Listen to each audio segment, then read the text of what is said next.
우리 오늘 함께 보실 말씀 요한복음 19장 25절부터 27절, 요한일서 2장 15절 17절 두 구절입니다. 먼저 저희 요한복음부터 보겠습니다. 요한복음 19장 25절부터 27절 말씀, 신약성경 181장입니다. 예수의 십자가 곁에는 그 어머니와 이모와 글로바의 아내 마리아와 막달라 마리아가 섰는지라. 예수께서 자기의 어머니와 사랑하시는 제자가 곁에 서 있는 것을 보시고 자기 어머니께 말씀하시되 여자여 보소서 아들이니이다 하시고 또 그 제자에게 이르시되 보라 내 어머니라 하신대 그때부터 그 제자가 자기 집에 모시니라. 요한일서 2장 15절부터 17절 말씀입니다. 이 세상이나 세상에 있는 것들을 사랑하지 말라. 누구든지 세상을 사랑하면 아버지의 사랑이 그 안에 있지 아니하니 이는 세상에 있는 모든 것이 육신의 정욕과 안목의 정욕과 이생의 자랑이니 다 아버지께로부터 온 것이 아니요 세상으로부터 온 것이라. 이 세상도 그 정욕도 지나가되 오직 하나님의 뜻을 행하는 자는 영원히 거하느니라. 아멘. 네, 기도하기 전에 한번 눈을 한번 가리켜 보실까요? 눈. 주일학교 저희 노래 하나 있었죠. 눈. 성경 보고요. 그렇죠? 자, 오늘은 저희가 이 눈으로 주님의 십자가를 바라볼 수 있으면 좋겠습니다. 주님 보시는 귀한 아침 될 수 있기를 원합니다. 잠깐 기도하겠습니다. 아버지 하나님 감사드립니다. 하나님 십자가를 달려서 돌아가신 주님을 우리가 묵상합니다. 그냥 그거에 대해서 알고 공부하는 것이 아니라 우리가 주님을 따라서 그 십자가 앞에 섭니다. 주님, 이 아침에도 부족한 종을 주님께서 완전히 가려주시고 성령께서 이 시간 말씀해 주셔서 우리 마음 가운데 깨달음을 주시고 우리가 그 깨달음을 잡고 십자가 앞에 가서 주님을 바라보게 해주시옵소서. 감사드리고 예수님의 이름으로 기도드립니다. 아멘. 새 아이의 부모님이 있었습니다. 미국이라고 한번 가정해 보겠습니다. 이것은 그냥 이야기니까요. 근데 그 어머니와 그 아버지는 정말 열심히 일하셨습니다. 투잡, 뚜리잡 뛰면서 열심히 일했습니다. 그러니까 그 아이들을 이렇게 볼 시간이 없었습니다. 그러니까 이 아이들의 입장에서 보면 자기 엄마 아빠는 항상 아침에 나갔다가 이렇게 밤에 들어오는 것 같고 혹은 자기가 자기 전에 들어오지 않으시는 겁니다. 그러니까 어떻게 지내시는지 모르는 거예요. 그런데 아마도 열심히 일하시고 뭐 그래서 우리를 위해서 그렇게 지내시겠지라고 생각은 합니다. 그런데 어느 날 이 큰아들이, 가장 큰 아들이 우연히 지나가다가 자기 아버지가 일하는 것을 본 겁니다. 그리고 충격을 받습니다. 우리 아버지가 이렇게 일하시는구나. 이렇게 나를 위해서, 우리 가족을 위해서 이렇게 일하시는구나. 그리고 돌아와서 둘째 자기 동생에게 얘기합니다. 내가 오늘 아버지를 봤는데 그 아버지가 이렇게 고생스럽게 일하시더라, 우리를 위해서. 그러니까 이게 둘째도 마음이 뭉클해서 그래, 그렇게 일하셨구나 이렇게 생각을 합니다. 그리고 막내 아들이 있었습니다. 이 아이는 방에서 이렇게 게임을 하고 있었습니다. 그래서 그 아이에게도 가서 얘기해 줬습니다. 누구야, 일로 와봐. 오늘 우리 아빠가 거기서 그렇게 일하시더라. 그러니까 이 아이가 반응이 그래? 그러면서 이렇게 그냥 게임을 하고 그랬습니다. 머리는 이해를 하는 것 같지만 하지만 듣지 않습니다. 자, 이렇게 이 세 아이의 반응을 보시면 이 중에 아버지를 내가 사랑한다라고 누가 세 아이가 다 얘기한다면 누가 가장 아버지를 정말 사랑한다는 말이 맞을까요? 그 셋 중에서 아마도 아버지가 일하시는 것을 진짜 눈으로 본 그 첫 번째 아들이 아닐까 생각이 듭니다. 우리가 예수님을 안다, 우리가 십자가를 안다는 것이 비슷하지 않을까요? 우리가 주님을 어떻게 아느냐, 우리가 보고 아느냐, 들어서 아느냐, 아니면 학습으로 알고 있느냐, 다른 것이죠. 제가 이 이야기를 만들면서 제 자신에도 한 가지 비슷한 사건이 있었습니다. 제가 학창시절 때 한국에 학교 다닐 때 그때 학교를 마치고 저희 집이 있는 그 5호선 화곡역이 있습니다. 서울에 내려가지고 집으로 걸어가고 있었습니다. 지금도 생생합니다, 기억이. 근데 걸어가고 있었는데 근데 저 앞에 저희 아버지가 가시더라고요. 지금 이제 소천하셨지만 그 아버지가 가셔가지고 반가워서 이렇게 빠른 걸음으로 가서 아버지 옆에 쓰려고 했습니다. 뭐 이렇게 친하다기보다는 아버지 가시니까요. 그랬는데 가면서 제가 순간적으로 멈췄습니다. 저는 그때 그 충격이 지금도 있습니다. 그때가 여름이었는데 제 눈에 아버지의 뒷모습과 그리고 얇은 종아리가 보인 거예요. 전 처음이었습니다. 그냥 그 전까지는 참 철이 없었던 것 같아요. 그냥 뭐 아버지니까 가족을 위해서 희생하시는 것이고 일하시고 뭐 다 아는 거잖아요. 그런데 그날은 저희 아버지가 걸어가시는 뒷모습, 그리고 그 얇은 다리를 가지고 제 생각에는 그때는 완전 젓가락 같았어요. 이렇게 체격이 좋으신 분이신데 그렇게 느껴졌습니다. 그러면서 제가 그 길에서 이렇게 멈칫하고 섰습니다. 진짜 이게 뭐지? 우리 아버지인데 저게.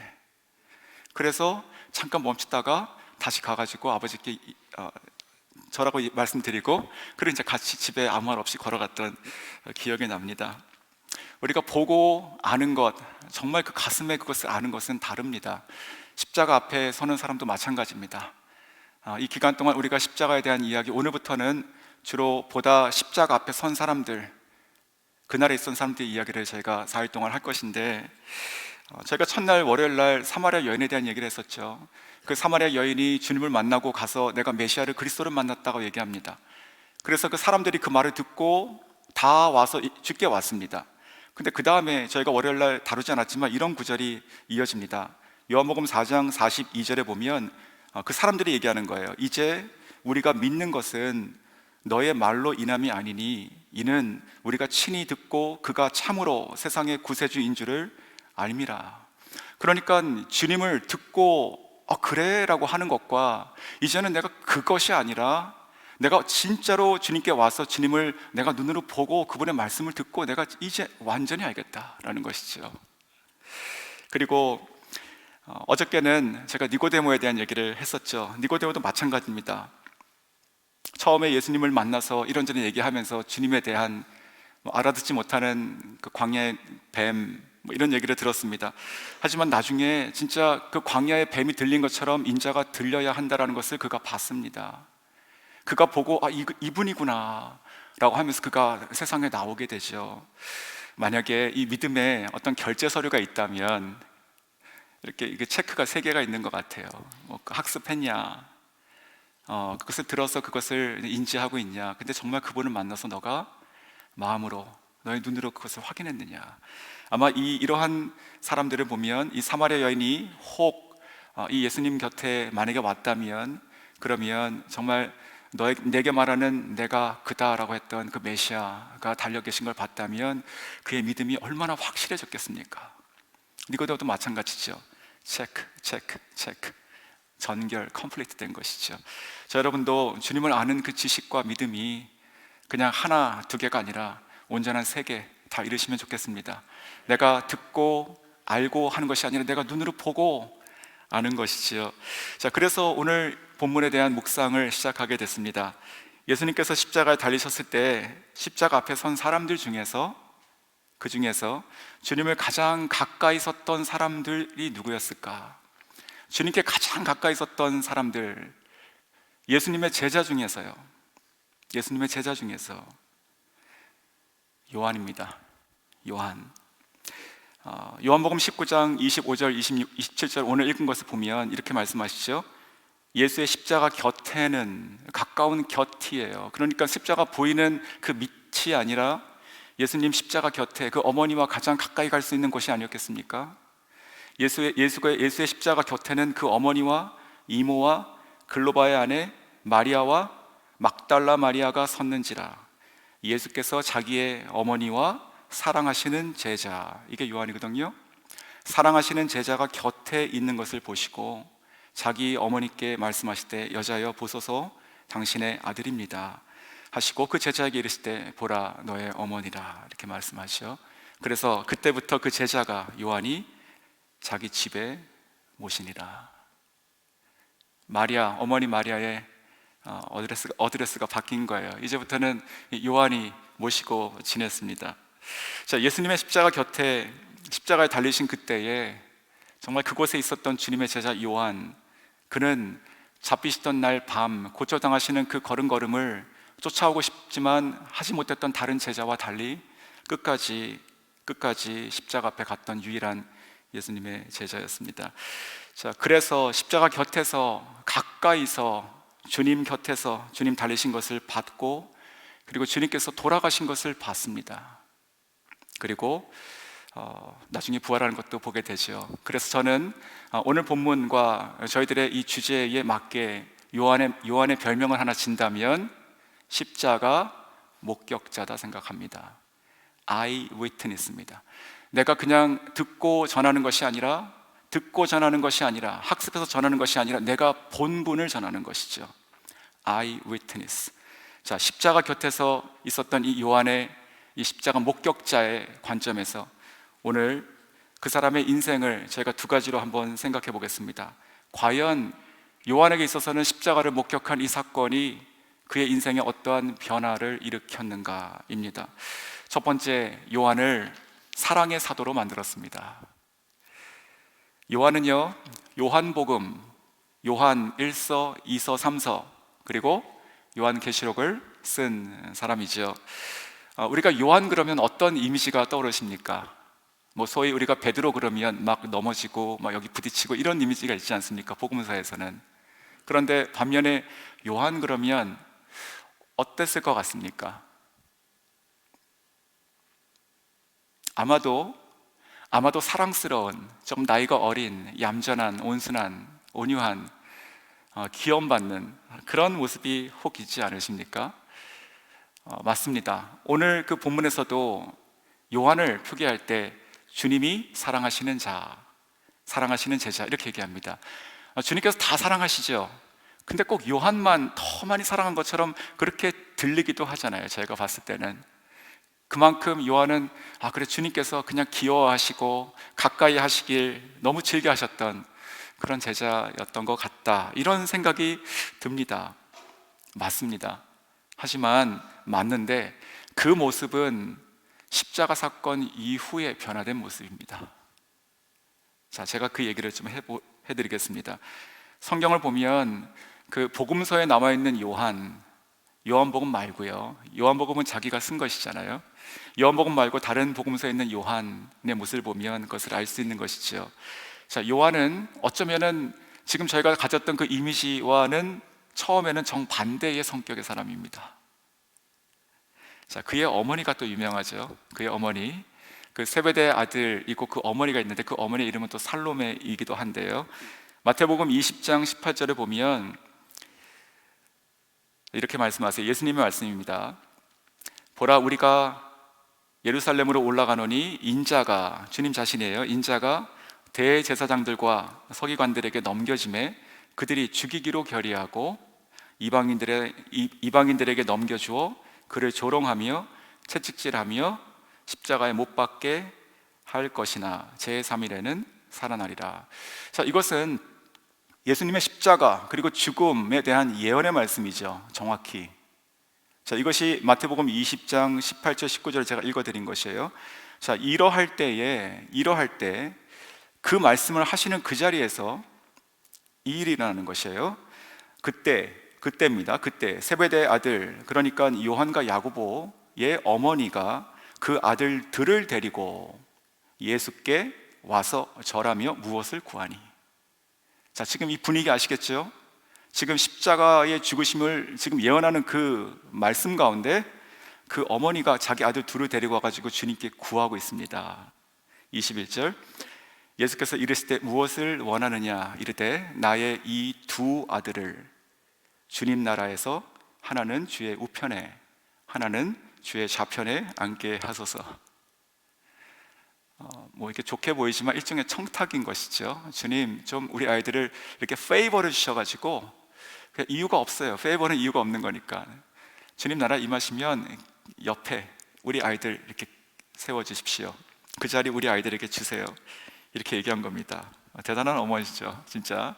자, 그때 예수님께서 이렇게 얘기하십니다. 예수님께서 너희가 구하는 그것은 너희가 지금 뭘 구하는지 모르고 얘기한다, 이런 식의 말씀을 하시게 됩니다. 자, 이 뭘 구하지도 모르고 얘기하는 그것, 그러면서 이것은 아버지께 속한 것이다, 저희가 잘 아는 이야기입니다. 아버지께 속한 것이다 라고 하면서 그 대화가 끝나는데, 그러고 나서 본문의 끝을 보면 예수님의 다른 제자들이 그 둘을, 요한과 야고보를 보고 분이 여겼다, 이렇게 되어 있습니다. 이것이 원래의 성격입니다. 그러니까 이제 어머니가 이 두 아이들 데려가 가지고 그냥 좀 잘 봐주세요 라고 한 것이 아니라 이 아들의 마음들도 그랬습니다. 그래서 이 예수님께서 그 어머니를 향해서 너가 지금 구하는 것을 너가 알지 못한다, 이렇게 말씀하지 않으시고 너희가 구하는 것은 너희가 알지 못한다 말씀하십니다. 같이 같은 마음으로 구한 것이죠. 이것이 어머니가 데리고 간 걸 수도 있고, 혹은 이 아들들이 원래 성격이 그래서 어머니를 모시고, 연장자 어머니를 모시고 예수님께 부탁하러 간 걸 수도 있습니다. 자, 중요한 것은 요한이라고 하는 사람은 원래 성격이 그렇게 사랑스럽고 온유하고 뭐 그런 성격이 아니라, 주님 나라 임하시면 나를 오른쪽에, 그리고 또 하나는 왼쪽에 앉혀주십시오 라고 구했던 사람입니다. 보다 더 정확하게 이 두 형제의 성격을 나타내고 있는 장면이 있습니다. 이것도 십자가 전의 사건이죠.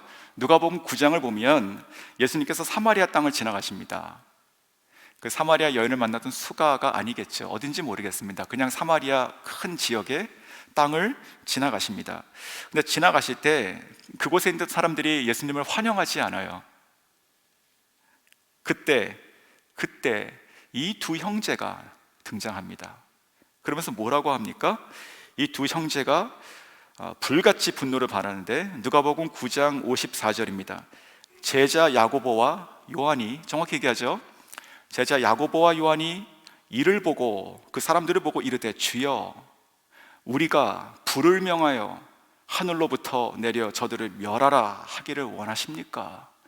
무슨 행동대장 같지 않습니까? 주님 옆에서 주님, 그냥 주님 마음 시원하게 그냥 다 그렇게 할까요?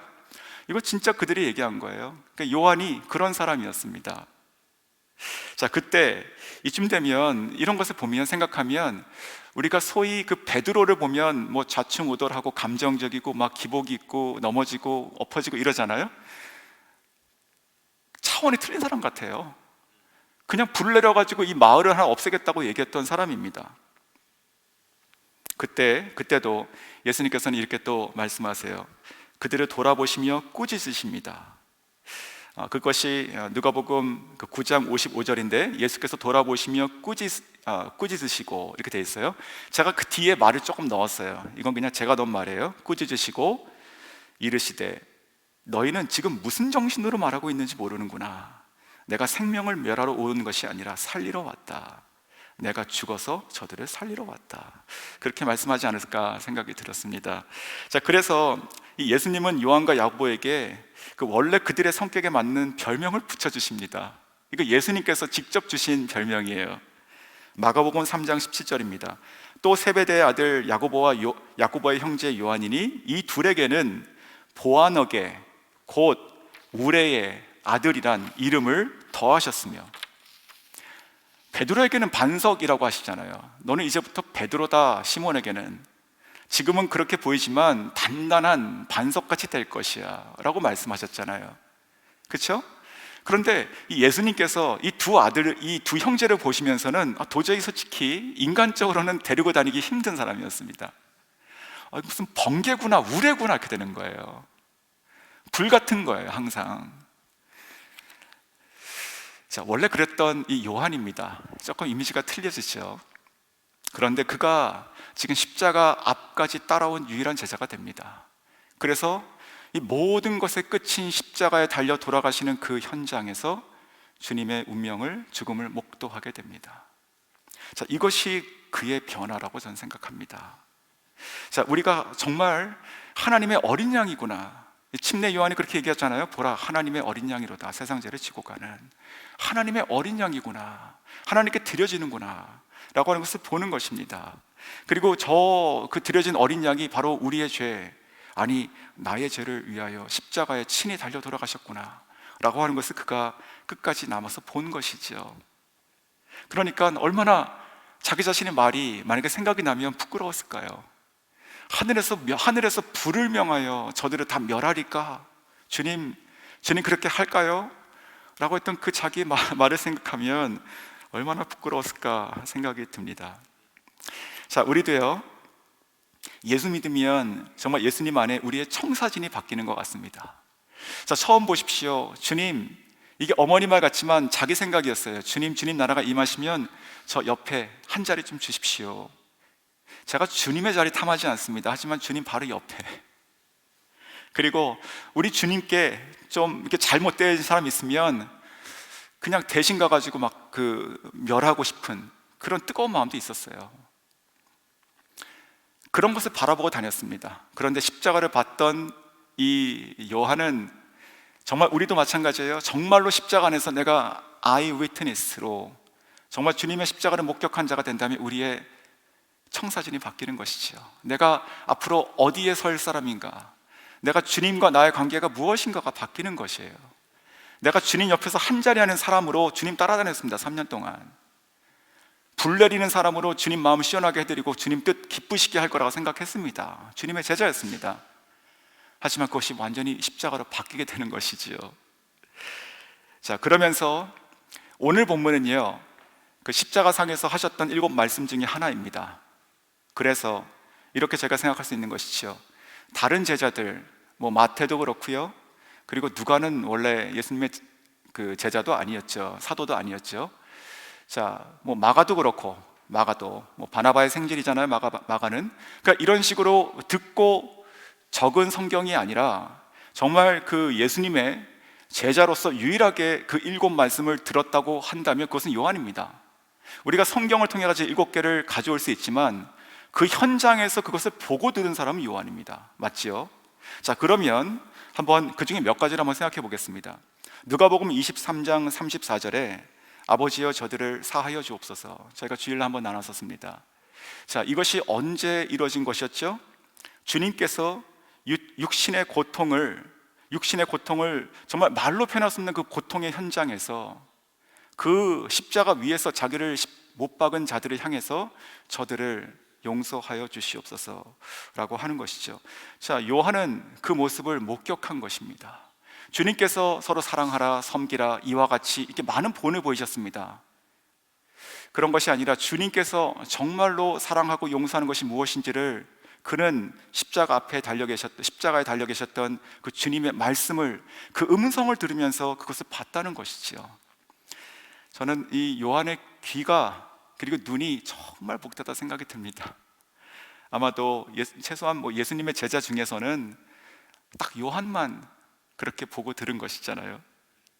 자, 요한은요, 그 모습을 봤고, 그리고 정말 저들이 지금 무엇을 하는지 알지 못한다, 용서해달라는 그 주님의 음성을 들었어요.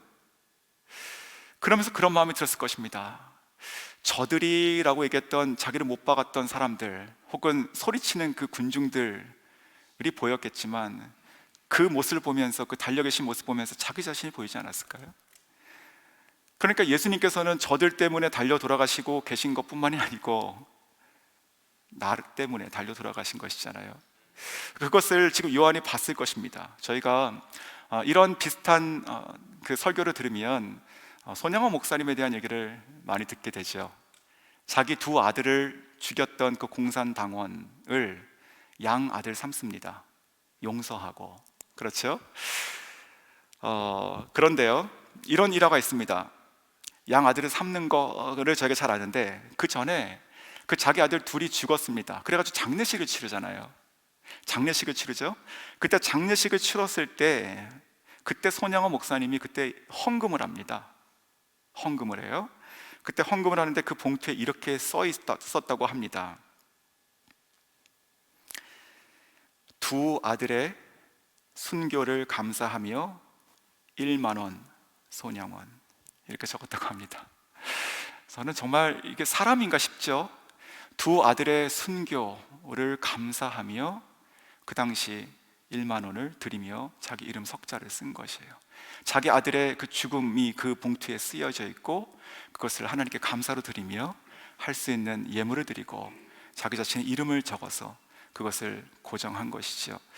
자, 손양호 목사님의 그 장남의 아들인 그 손자가 캄보디아 선교사로 계세요. 그래서 그분이 중국 계시다가 내려오셔가지고 그 농아들 사역을 하십니다. 그 사모님도 최근에 돌아가셨는데 그 농아들을 훈련하면서 이렇게 치킨을 만들어 파세요. 말씀이 참 없으시고 과묵하십니다. 저희 아들도 그 가게에서 그 치킨을 좋아해서 가끔 가서 이렇게 사서 먹고 하는데, 제가 그분을 볼 때마다 그런 마음이 듭니다. 그냥 아무것도 모르면 선교사님이고 또 이렇게 그 닭을 튀겨서 파는, 어찌 보면은 대단한 사역을 하는 것 같지 않은, 그렇게 보이겠지만 이분이 여기서 어떤 마음으로 지내고 계실까? 자기 할아버지 또 자기 아내 보면서 정말 복음 가운데 살아가고 계시구나, 이런 생각이 듭니다. 캄보디아 교회 성도 중에 한 명이 좀 생각이 났습니다. 이 자매는요, 지금 30대 초반인데 어렸을 때, 정말 어렸을 때입니다. 어렸을 때 자기 아버지가 가정을 버렸습니다. 그리고 외도하고 다른 부인을 얻어가지고 아이를 낳고 살고 살았습니다. 지금도 계시고. 그런데 그 아이를 낳고 산 그 가정도 돌보지 않습니다. 그래서 그 아이도 버려졌어요. 근데 그 아이가 또 자라고 있잖아요. 근데 그 아이가 이제 고등학교 졸업하고 자기 시골에서 졸업하니까 그 아이를 데리고 와서 삽니다, 이 자매가. 저는 솔직히 인간적으로 이게 이래도 될까 싶을 정도로 이해가 잘 안 됐습니다. 이것은, 그리고 이제 이 학생이 자기 이게 조카인지 아니면 동생인지, 저희 교회에서는 조카라고 제가 얘기를 하는데, 대학을 보내고 이제 등록금을 자기가 일해가지고 대주고 있어요. 이것이 장학 사업일까요? 저는 묵상하면서 그런 생각이 듭니다. 이 자매 보면서, 이 자매가 이 자기 동생을 그렇게 돌보는 것은 아버지를 용서한 것이라 생각이 듭니다. 저희가 이해할 수 없죠. 그러니까 인간적인 관점으로 보면 어떻게 그렇게 같이 지낼 수 있냐. 근데 아버지를 용서하지 않으면, 거꾸로 용서했기 때문에 가능한 것이 아닐까요? 자, 이후 주님께 매달렸던 이 강도들을 또한 예수님께서 구원하시죠. 누가복음 23장 43절입니다. 내가 나와 함께 낙원에 있으리라. 낙원. 예수님은 죄인을 벌하러 오신 것이 아니라 죄인을 구하러 오셨습니다. 믿으십니까? 예수님은 끝까지 그 죄인을 낙원으로 데려가시는 분이세요. 지금 극한 상황입니다. 극한 상황. 그 숨이 넘어가실 것 같아요. 근데 내가 오늘 나와 함께 낙원에 있으리라. 그 말씀을 물론 믿음으로, 우리가 복음 너무 쉽게 생각합니다. 예수 믿고, 죄송합니다 이런 표현에서, 예수 믿고 땡 아니죠. 그냥 예수 믿고 그냥 자동으로 천국 가고 그 이후로는 그냥 뭐 자유롭게 살고, 그게 어찌 복음이라 할 수 있겠습니까? 물론 자유함이 있지만 그 자유함이 나를 그렇게 살게 안 하죠. 자유하기 때문에. 그렇잖아요? 그러니까 예수님께서는 마지막 순간까지 한 영혼을 낙원으로 데려가셨어요.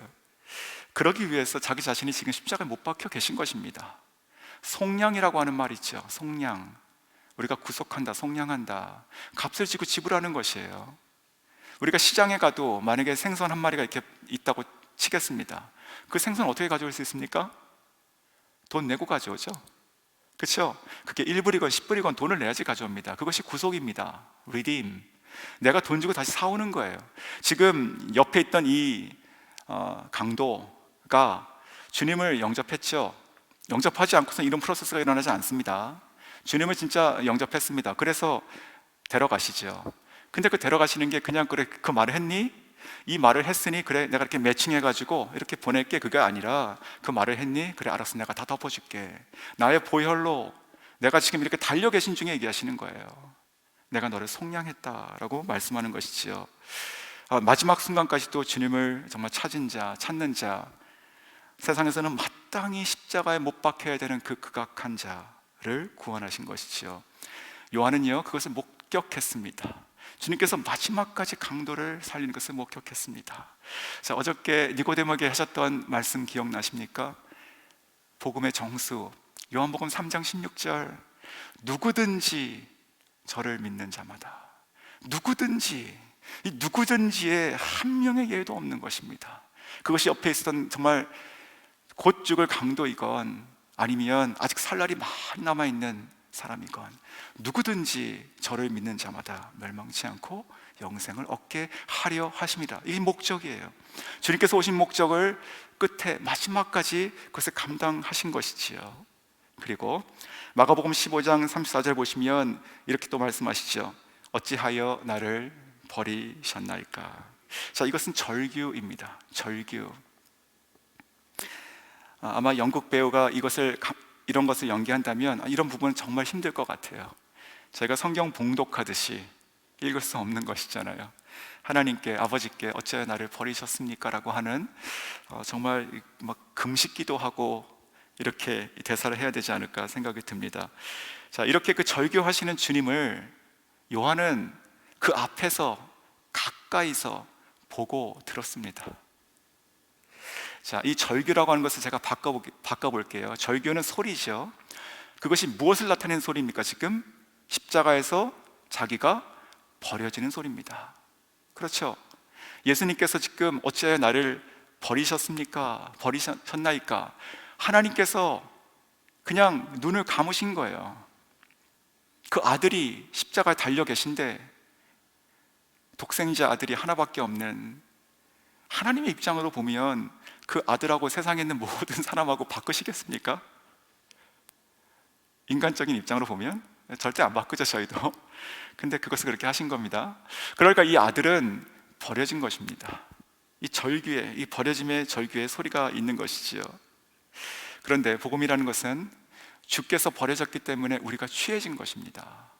주님께서 버려지는 이 소리가 없었다면, 어찌하여 나를 버리셨나이까 라고 하는 이 절규의 소리가 만약에 주님께서 하지 않고 지나갈 수 있다면, 그 잔을 피할 수 있었다면 저에게 복음이 있지 않을 것입니다. 저는 구원이 뭔가라고 생각하면 항상 제 머릿속에 이렇게 이미지가 하나 있습니다. 구원은 저의 이미지예요. 불타는 장작이 항상 생각이 나요. 그러니까 죄의 형상은 달리는 열차에 그냥 몸으로 부딪히는 것으로 생각을 하고, 구원은 불타는 장작, 막 이렇게 막 타들어가고 있어요. 지금 장작이 도저히 이 장작이 스스로 걸어 나올 수 없잖아요. 근데 내가 지금 그 안에 있는 장작이에요. 난 죽었구나 하는 거예요. 근데 갑자기 위에서 손이 확 내려와서 나를 잡고 건져내는 것이죠. 저는 그것이 구원이라 생각합니다. 그런데 그 자리에 누군가 있어야 돼요. 뭔가가 있어야 돼요. 이게 죄의 형벌이니까. 그래서 나는 빠져나오고 거기에 예수가 끼어들어가는 것이죠. 그래서 주님께서는 타시는 것이고 없어지는 것이에요. 저는 그러한 이미지가 있습니다. 주님께서 그 생명이 불타심으로, 생명이 불타 소멸됨으로 우리의 생명이, 마땅히 소멸되어야 될 우리의 생명이 영원히 보존되는 것입니다. 이것이 영생이에요. 그러므로 영생이라고 하는 것은 우리가 죽어서부터 시작되는 것이 아니죠. 죽어서부터 시작된다면 그때와 지금까지의 10년, 20년 이 사이가 끊어져 있잖아요. 영생이 끊어져 있는 것이 있는 게 어떻게 영생입니까? 그렇죠. 우리가 예수를 주로 믿어서, 마음으로 믿고 입으로 시인해서 예수를 주로 믿고 우리가 구원을 받죠. 그 순간 우리는 영생을 소유한 자가 되는 것이죠. 죽음이라는 것이 이렇게 껴들어가 가지고 우리가 육신은 죽습니다. 그것과 관계가 없는 말입니다. 주님의 이 절규가 우리를 살리셨습니다. 또 요한복음 19장 28절에 보시면 이렇게 말씀하십니다. 내가 목마르다. 내가 목마르다. 주님, 이 요한은요, 무엇을 목격했습니까? 주님께서 채찍에 맞으시고 고초당하시고 그 살이 찢기시는 것을 봤습니다. 십자가에 못 박히시는 것을 봤습니다. 그리고 창에 찔리시는 것을 봤습니다.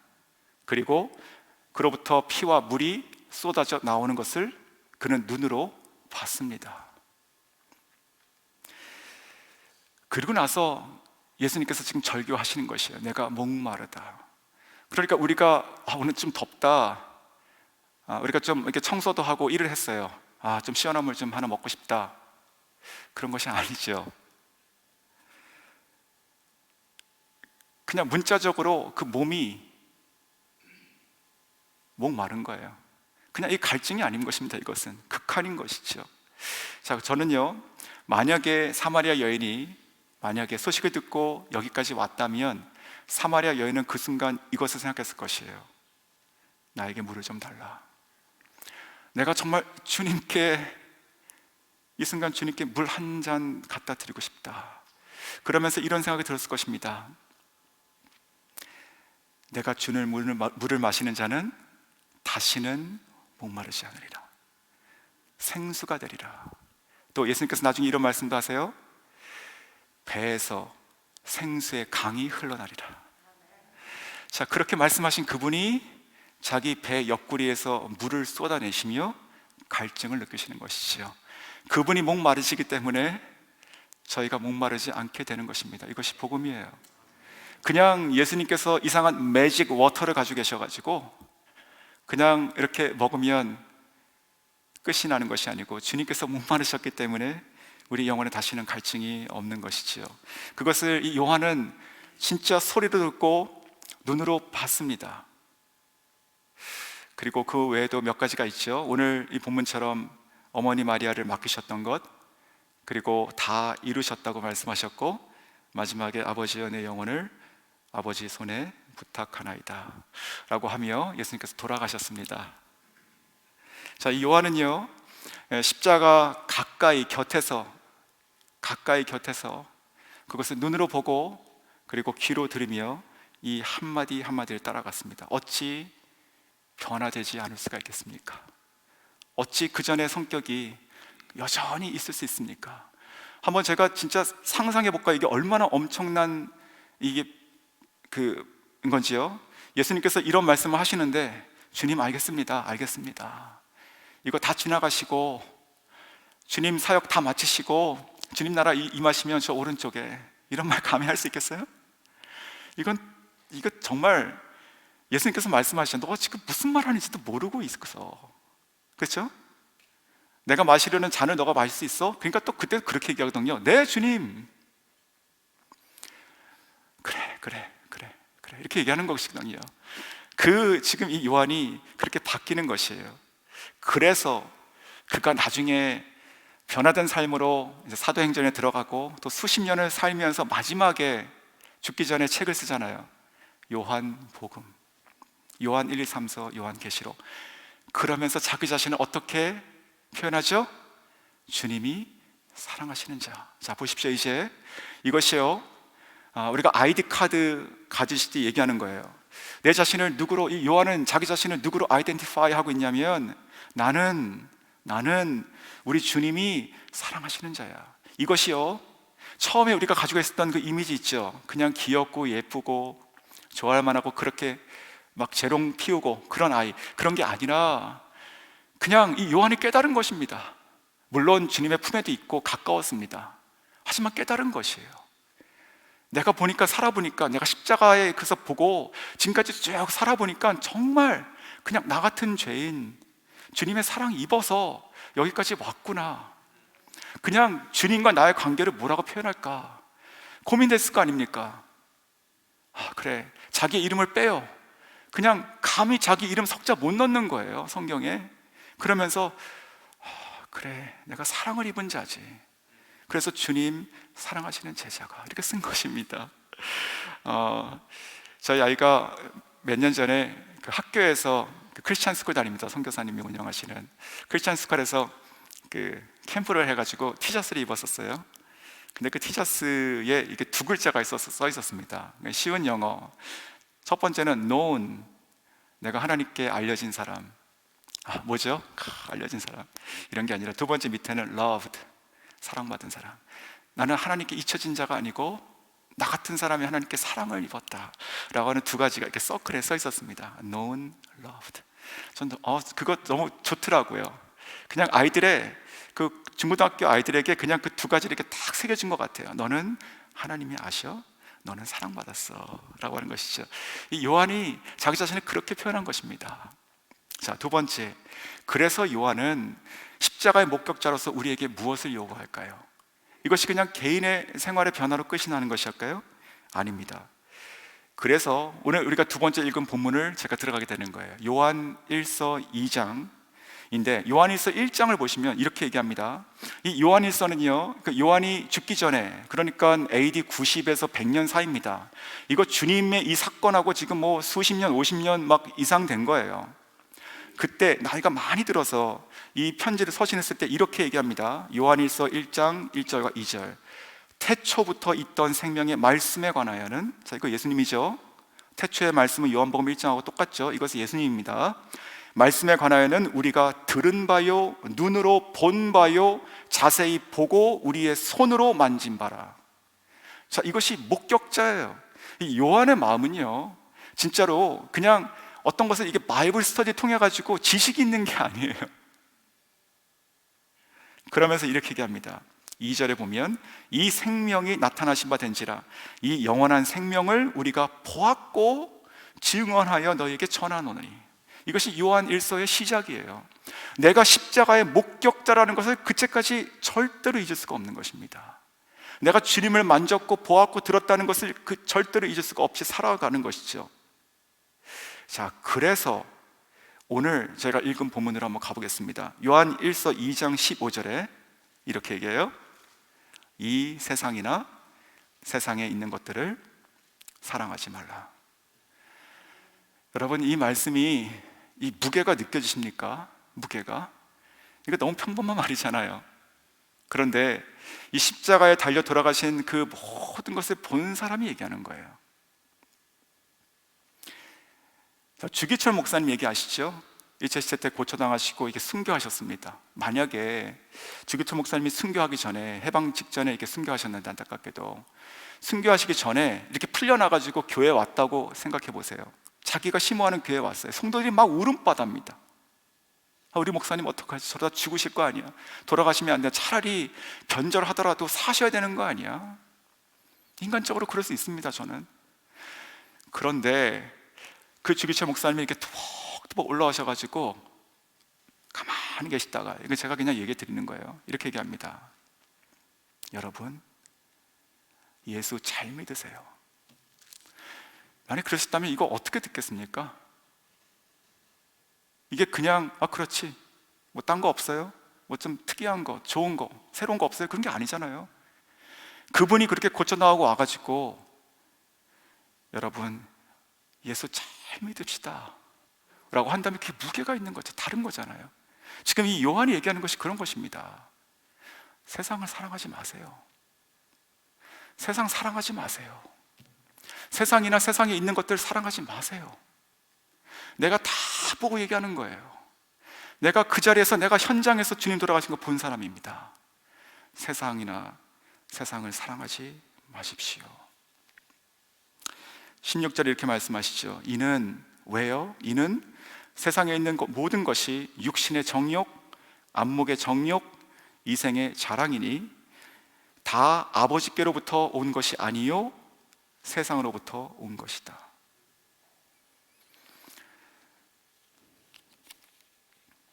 우리가 어떤 프로덕트를 하나 가져도 이게 어디서 만들었냐 뭐 이런 거 보잖아요.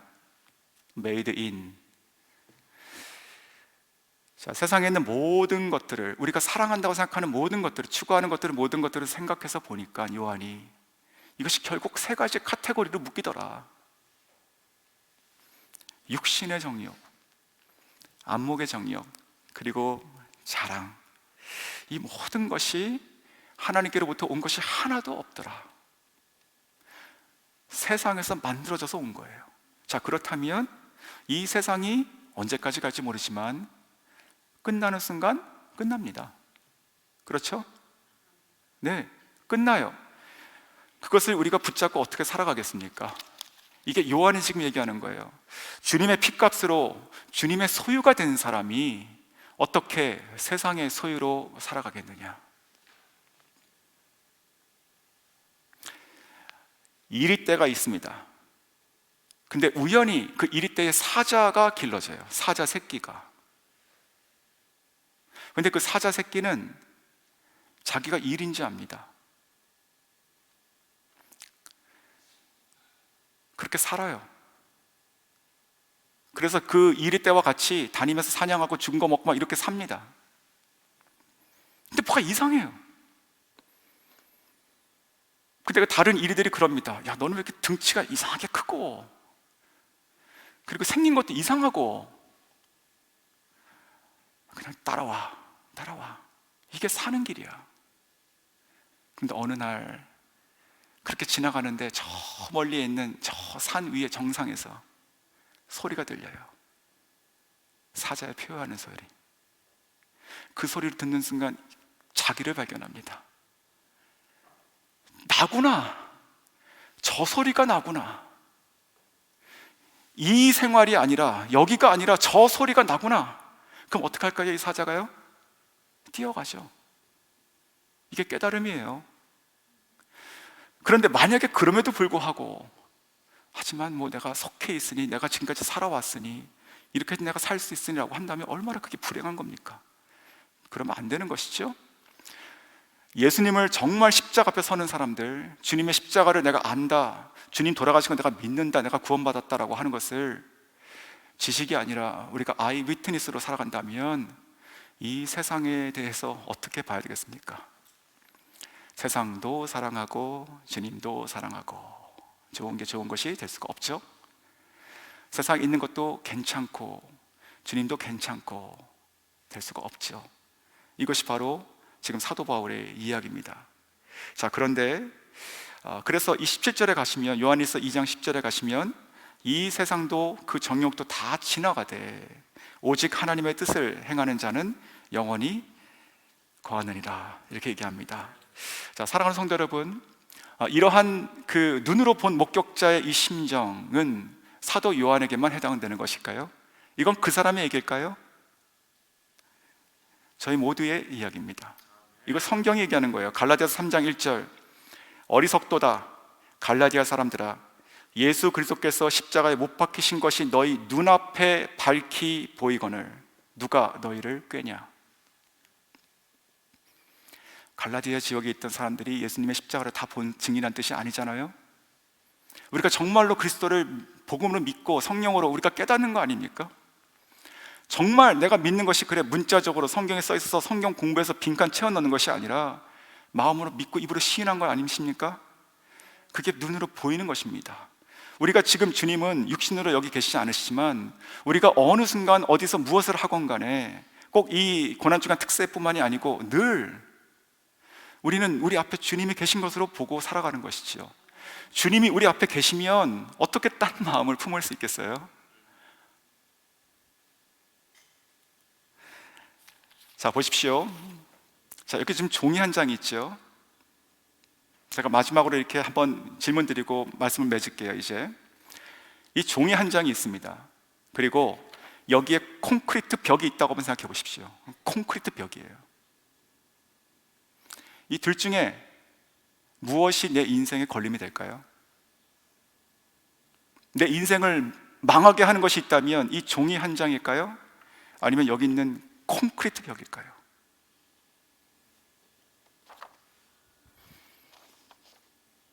내 눈앞에 있는 것입니다. 내 눈앞에. 그것이 종이 한 장이건 콘크리트 벽이건 내 눈앞에 있으면 나를 망하게 하는 거예요. 제가 한번 증명해 볼게요. 자, 이거 종이 한 장이죠? 제가 보이세요? 안 보이죠? 자, 이제 보십시오. 십자가 있죠? 저희 다 믿어요. 십자가와 나 사이에 내가 종이 한 장 껴놓으면 어떻게 돼요? 십자가 안 보입니다. 망하는 거예요. 저는 이것이 이 요한의 절규라고 생각해요. 간절한 얘기인 겁니다. 내가 봤다는 거예요. 주님 돌아가시는 거. 내가 봤어. 주님과 나 사이에 아무것도 넣지 마. 세상 사랑하지 마. 그 모든 것들은 다 하나님께로 온 것이 아니고 다 썩어 없어질 것이야. 자, 그것을 저희가 오늘 좀 묵상했으면 좋겠습니다. 말씀을 정리하겠습니다. 이 요한은요, 그렇게 주님을 그렇게 그리워하고 눈으로 보듯이 살았습니다. 저는 그러한 요한을 주님께서 기뻐하시고 선물 주셨다고 생각해요. 마지막에 하나. 그 선물이 뭔지 아십니까? 주님이 다시 한번 주님을 보이셨어요. 그것이 요한계시록입니다. 자, 요한계시록은 우리가 계시의 말씀이고 어렵고 힘듭니다. 상징도 많고. 그런데 요한계시록을 초반을 읽어보시면 나중에 한번 보십시오. 주님께서 앞으로 일어날 것에 대해서 보이신 것을 적는다고 얘기해요. 자, 주님께서 보이신 것을 적으면서 거기에 뭐가 나와요? 다시 오실 예수님이 나오죠. 재림하실 예수님을 요한은 봤어요.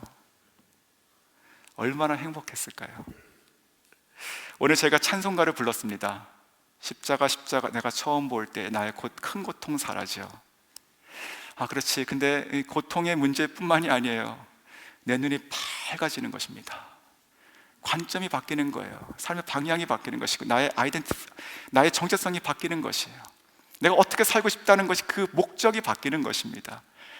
그와 같은 정말 십자가의 목격자로 살아가시는 저 여러분 다 될 수 있기를 원합니다. 세상 따위는 십자가와 우리 사이에 하나도 껴넣지 않는 정말 십자가만 바라보시고 십자가에 서시는 저 여러분 다 되시길 주의 이름으로 축원합니다.